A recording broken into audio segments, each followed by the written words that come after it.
saya Diah Prabaningrum. Kali ini kita akan mengulas tentang ragam bahasa. Yuk kita ulas materi lalu. Bahasa yang baik dan benar. Bahasa yang baik adalah bahasa yang sesuai dengan norma sosial dan proporsional. Proporsional di sini bisa dilihat dari dengan siapa kita berbicara, apa yang akan kita bicarakan, dan dengan tujuan apa kita berbicara, atau di mana tempat kita berbicara. Sementara, bahasa yang benar adalah bahasa yang sesuai dengan kaidah. Bahasa yang sesuai dengan kaidah adalah bahasa yang sesuai dengan 3 kaidah utama di dalam kebahasaan. Yang pertama adalah EBI atau ejaan bahasa Indonesia, yang kedua adalah gramatikal, dan yang ketiga adalah kebakuan. Penggunaan ejaan dilakukan dalam bahasa tulis. Contohnya nih, penggunaan huruf non-kapital ataupun huruf kapital. Atau yang kalian sering sebut penggunaan huruf besar dan huruf kecil. Padahal yang tepat itu adalah non-kapital atau kapital. Terus, penggunaan tanda baca, titik, koma, tanda seru, tanda tanya, tanda kutip, dan lain-lain. Juga penggunaan spasi non-spasi. Lah, teman-teman kadang bingung antara kebakuan dan ejaan. Kebakuan itu mengacu pada Kamus Bahasa Besar dan tata bentuk bahasa baku. Artinya, kebakuan itu terkait dengan penggunaan istilah. Contohnya kebakuan apa? Apotik atau apotek. Hipotesis atau hipotesa. Tidak atau tak. Itu contoh dari kebakuan dan tidak baku atau ketidakbakuan. Sementara gramatikal itu terkait dengan SPOK. Lah, kalau gramatikal ini bisa digunakan di bahasa tulis maupun bahasa lisan. Sebenarnya kebakuan juga bisa sih digunakan ke bahasa tulis ataupun bahasa lisan, nanti tergantung konteksnya. Simpulannya, bahasa yang baik adalah bahasa yang kontekstual atau sesuai dengan konteksnya, yang dimana konteks itu mengacu pada norma sosial dan proporsionalnya.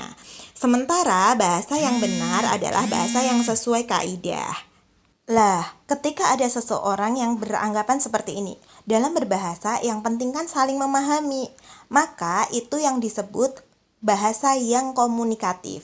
Lah, nanti tinggal dilihat bahasa yang komunikatif itu sesuai norma sosial dan proporsional atau tidak, atau bahasa yang komunikatif itu sesuai kaidah atau tidak. Jadi nanti bisa dilihat bahasa komunikatif tersebut masuk pada bahasa yang baik, atau masuk pada bahasa yang benar, atau masuk pada bahasa yang baik dan benar. Yuk kita masuk ke dalam bab selanjutnya, yaitu ragam bahasa. Sebenarnya ada berapa sih bahasa itu dibedakan? Bahasa dibedakan menjadi 2, bahasa nonverbal dan bahasa verbal. Bahasa nonverbal biasanya dipelajari oleh orang-orang psikologi ataupun orang-orang kedokteran yang mengambil jurusan psikiater. Lah, bahasa nonverbal dibedakan menjadi gerak tubuh, raut wajah, sentuhan, komunikasi objek, prosemik atau ruang, dan masih banyak lainnya. Misalnya nih, teman-teman itu suka menggunakan barang-barang yang branded seperti baju, tas, sepatu, dan lain-lain. Tanpa berbicara, teman-teman itu sudah memvisualisasikan dan mengkomunikasikan terkait kemampuan finansial teman-teman. Lah, hal tersebut disebut komunikasi objek. Sementara nih, ketika teman-teman kurang nyaman dengan seseorang, teman-teman akan menjaga jarak dengan dia. Maka itu juga termasuk bahasa nonverbal yang disebut prosemik atau ruang. Sementara bahasa verbal berisi kata-kata. Bahasa verbal terdiri dari 2 hal, bahasa lisan dan bahasa tulis. Bahasa lisan berupa bahasa informal dan formal. Contohnya bahasa informal adalah bahasa slang, bahasa musiman yang digunakan oleh komunitas tertentu. Misalnya nih, cius, mie apa? Atau mungkin OOTD. Lah, itu adalah contoh bahasa informal. Kalau contoh bahasa formal adalah bahasa yang digunakan misalnya antara mahasiswa dan dosen. Atau mungkin antara atasan dan bawahan. Tetapi biasanya yang lebih formal itu bawahan ke atasan. Sementara itu, bahasa tulis dibedakan menjadi bahasa hukum, bahasa ilmiah, bahasa jurnalisme, dan bahasa sastra. Mari kita bahas satu-satu ragam bahasa hukum. Pengertiannya adalah ragam bahasa yang dipakai pada ranah hukum. Cirinya denotatif, memiliki istilah khusus, baik dan benar. Pemakaiannya pada peraturan-peraturan atau hal yang berkaitan dengan hukum, termasuk surat dinas dan perjanjian. Contoh kekhususan, pada konsideran dalam surat keputusan ada yang disebut menimbang, mengingat, memutuskan, dan kata-kata tersebut tidak boleh terbolak-balik. Terdapat pula kata khusus di dalam bidang hukum, contohnya diamankan dan dirumahkan. Selanjutnya, ragam bahasa ilmiah. Pengertiannya adalah ragam bahasa yang digunakan dalam penulisan karya ilmiah. Cirinya baik dan benar, denotatif, terdapat istilah khusus sesuai dengan bidangnya. Penggunaannya untuk penulisan karya ilmiah. Contoh istilah khususnya, kata katarsis di dalam istilah psikologi, di dalam istilah sastra, dan di dalam istilah kimia itu berbeda makna.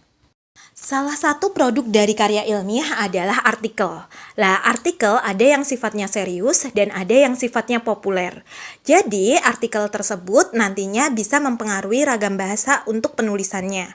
Artikel yang serius untuk hal-hal akademik biasanya ditulis dengan ragam bahasa ilmiah yang seperti tadi saya sebutkan. Namun, artikel populer karena dimuat di surat kabar, maka dia harus menggunakan ragam bahasa jurnalistik. Maka selanjutnya, mari kita bahas ragam bahasa jurnalistik. Ragam bahasa jurnalistik atau jurnalis, pengertiannya adalah ragam bahasa yang dipakai dalam dunia jurnalistik. Cirinya komunikatif, sederhana, dinamis, dan demokratis. Penggunaannya ada di media massa. Penekanannya ada pada ciri komunikatifnya karena terkait dengan penyampaian informasi pada publik atau pada masyarakat. Lah tadi, karya ilmiah yang bentuknya artikel populer ditulis dalam bahasa jurnalistik. Mengapa demikian? Karena dalam artikel populer tersebut memiliki tujuan untuk menyebarkan informasi secara luas kepada masyarakat seluas mungkin, sehingga bahasanya itu perlu bahasa yang sederhana, komunikatif, dan demokratis. Lanjut ke dalam ragam bahasa sastra. Pengertiannya adalah bahasa yang digunakan dalam penulisan karya sastra. Cirinya baik dan taat ejaan dalam penarasian, longgar kebakuan, dan memiliki ciri khusus yang disebut lisensia poetica. Tentunya penggunaan bahasa atau ragam bahasa ini digunakan di dalam karya sastra ya. Lah, kita bahas satu-satu. Pengertiannya nih, ketika teman-teman itu bingung terkait dengan penggunaan istilah saya, baik dan taat ejaan dalam penarasian. Misalnya seperti ini, teman-teman sedang membaca cerpen. Lah, di dalam cerpen itu kan ada yang paragraf, ada kalimat-kalimat yang dituliskan dalam bentuk paragraf dan ada kalimat yang dituliskan dalam bentuk dialog. Lah, saat dalam penarasian itu yang saya sebut penarasian adalah di dalam penulisan bentuk paragraf. Di dalam bentuk paragraf, tulisannya itu harus sesuai dengan ejaan meskipun longgar kebakuan. Artinya apa? Boleh menggunakan kata tak daripada tidak. Atau mungkin juga bisa juga baku. Jadi bisa juga menggunakan kata tidak daripada memilih kata tak. Terus memiliki ciri khusus lisensia poetica, artinya adalah pengarang memiliki kebebasan untuk menggunakan bahasa demi menimbulkan efek estetis. Nah, contohnya bagaimana? Kalau pada dialog di dalam cerpen atau novel kan kadang-kala ada SST, titiknya panjang sekali. Lah, titik yang panjang itu tidak tepat sesuai ejaan, maka itu bisa contoh dari lisensia poetica. Lah, juga misalnya juga mantra pada Harry Potter. Kan mantranya itu sangat mungkin campuran dari berbagai kata dalam beragam bahasa.